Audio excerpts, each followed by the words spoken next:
the volume weighted moving average with price indicator, which is available for various platforms on the TradingFinder website. From this section, you can download the indicator file for MetaTrader 4 and MetaTrader 5 platforms and run it on your chart.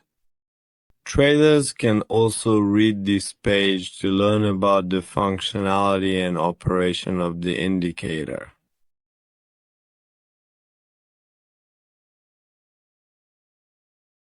From the Navigator section, we select the indicator file and run the indicator by dragging the file onto the chart.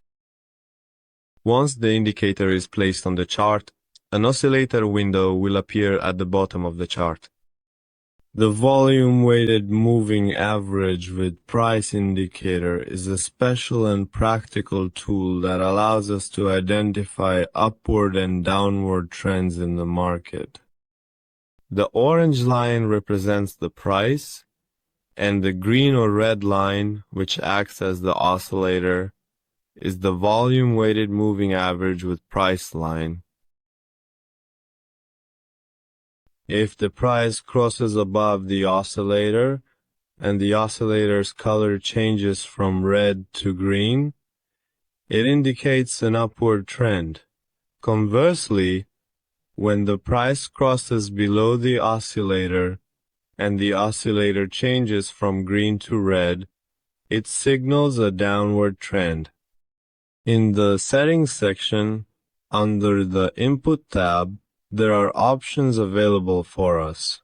In the first part, we can select the indicator's period settings, which are set to 20 by default. In the next section, we can determine how the price is calculated, which includes options such as closing price, opening price, highest price, lowest price, and other available choices here.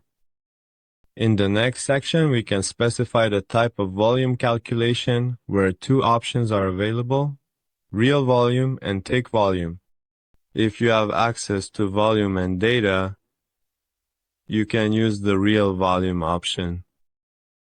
And in the last section, there is the shift option, which allows us to move the oscillator to the right or to the left based on this setting. Here I set the period to 50, the calculation type to median, and the shift to 5, and then I click confirm. Here we can see that the VWMA has shifted forward by 5 candles. And the calculation method of the oscillator has changed for us. Well, friends, we've reached the end of this indicator tutorial. We'd be happy if you share your comments and suggestions with us in the comment section.